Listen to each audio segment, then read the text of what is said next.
तो plate tectonics है वो एक बहुत ही इंपॉर्टेंट प्रोसेस है हमारी अर्थ के लिए, और वो किस तरह है वो मैं आपको बताता हूँ। लेकिन ओशंस में जितने भी प्लांट्स या एनिमल्स होते हैं वो जब भी मरते हैं तो ओशन के बिल्कुल ही बॉटम वाले मतलब बिल्कुल सी बेड के ऊपर चले जाते हैं, जिससे एक तो वाटर पोल्यूशन बढ़ता है और दूसरा ये कि खामखा ही वो एक किस्म के पॉल्यूटेंट बन जाते हैं ओशंस के लिए। तो कोई ना कोई ऐसा रास्ता ज़रूर चाहिए होता है ताकि ये जो जितने इनके न्यूट्रिएंट्स हैं ये डिकम्पोज हों और दोबारा ओशन में बाकी प्लांट्स के को अवेलेबल हों या लैंड पे बाकी प्लांट्स को अवेलेबल हों। तो इसके लिए क्या होता है, जो प्लेट टेक्टोनिक्स हैं, जब प्लेट्स एक दूसरे से थोड़ा सा दूर मूव करती हैं और मतलब या करीब मूव करती हैं, जो भी मूवमेंट है प्लेट की, उसकी वजह से अगर कोई वोल्केनो इरप्ट होता है तो इरप्शन के बाद एक नया क्रस्ट बनती है। और ये ज़्यादातर जितने वोल्केनोज हैं ये एक्चुअली ओशंस में ही हैं, तो इसलिए आपको ज़्यादा ख़तरा लैंड पे नहीं होता, ज़्यादातर ओशंस में ये प्रोसेस होता है कि जब भी कोई प्लेट टेक्टोनिक्स कोई भी मूवमेंट होती है तो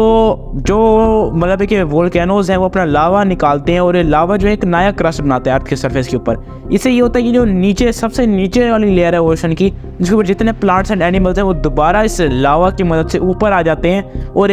इसको एक समझे आप ये डिकम्पोज प्रॉपर तरीके से हो सकते हैं और इसको न्यूट्रिएंट्स इनके यूज़ हो सकते हैं, प्लांट्स मतलब कि इसको यूज़ कर सकते हैं। तो आखिरकार हमारे जो अर्थ है उसके ऊपर सबसे फारदेस्ट पॉइंट कौन सा है सी लेवल से। अगर हम सी लेवल को देखें तो एक्चुअली माउंट एवरेस्ट बनता है, लेकिन अगर हम अर्थ के सेंटर से गिनना शुरू करें तो हमें पता चलेगा कि एक्चुअली जो सबसे फारदेस्ट पॉइंट अर्थ के ऊपर वो माउंट एवरेस्ट नहीं है। अब अर्थ की जो एक्चुअली शेप है वो बिल्कुल सर्कल नहीं है कि हर जगह हर चीज़ बराबर हो। दरमियान जो इक्वेटर है उसे थोड़ा सा अर्थ जो है वो बाहर निकली हुई है, अर्थ की सरफेस जो है थोड़ी सी एक बल्ज आउट हुई हुई है, जिसकी वजह से जो सबसे फारदेस्ट पॉइंट है अर्थ के ऊपर वो माउंट एवरेस्ट नहीं है, वो एक ख़ास किस्म की माउंट है जिसका नाम है माउंट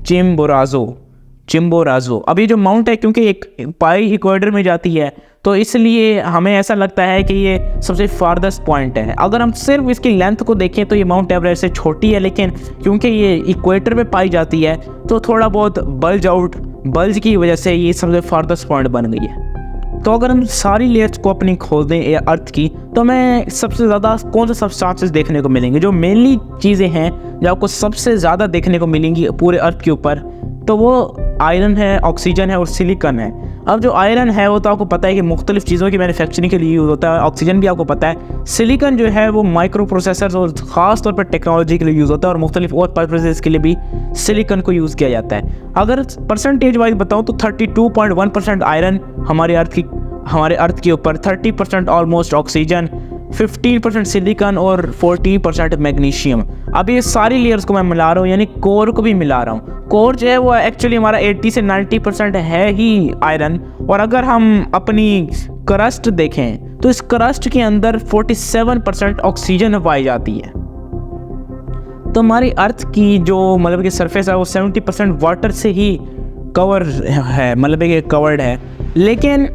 मैं आपको एक पहेली छोड़ के जाता हूँ, आपके लिए एक मतलब एक क्वेश्चन छोड़ के जाता हूँ कि क्या ऐसा नहीं है कि चलो लैंड जो है वो तो है, लेकिन ओशंस के नीचे भी और लैंड है, यानी जो अगर वाटर है उसके नीचे अगर आप जाते जाएं तो आखिर में एक सी बेड ही आ जाता है, यानी वो भी ज़मीन ही है ना, वो क्या चीज़ है। तो ये जो हम कहते हैं कि एक्चुअली अर्थ 70% अर्थ से कवर्ड है, इसका मतलब ये नहीं कि अर्थ के ऊपर जो लैंड है वो है ही 70%, वो सिर्फ 30% है और वाटर 70% है। इसका मतलब ये है कि जो कवरेज है ऊपर वो ज़्यादातर जो है वो वाटर की है, लेकिन अगर हम वाटर के नीचे देखें तो एक्चुअली फिर हमें लैंड मिलेगा। तो हमारा जो कोर है अर्थ का, इसके अंदर मुख्तलिफ़ किस्म के मेटल्स पाए जाते हैं और ये एक ख़ास समझे मैग्नेटिक फील्ड बनाता है और इसको मैग्नेटोस्फीयर कहते हैं। यानी ये जो तमाम इलाका है कोर का जो कि मैग्नेट के तौर पे काम करते हैं, इसको मैग्नेटोस्फीयर कहते हैं। और ये एक इम्पॉर्टेंट पार्ट है, यानी अगर मैग्नेटिक फील्ड ना होती हमारी अर्थ की, जो सन से जो सोलर पार्टिकल्स आ रहे हैं, सोलर रेडिएशन आ रही है, तो हमारी अर्थ को तो बिल्कुल बारबेक्यू बना देती है, यानी बुरा हाल हो जाता है अर्थ का। तो ये इसलिए बहुत इंपॉर्टेंट चीज़ है मैग्नेटिक फील्ड। वैसे एक्चुअली हमें कोई इतना ज़्यादा नहीं लगता कि कोई हम पे इतना बड़ा इफेक्ट डालती है, लेकिन अगर मैग्नेटिक फील्ड ना होती तो जो छोटी छोटी रेडिएशन आ रही है जो अर्थ से, जो सन से आ रही है अर्थ की तरफ, तो वो हमें ज़रूर डैमेज कर देती। तो इसलिए मैग्नेटोस्फीयर एक इम्पॉर्टेंट पार्ट है अर्थ का। तो दोस्तों आज के लिए इतना ही, अगली वीडियो मिलेंगे, तब तक के लिए बाय।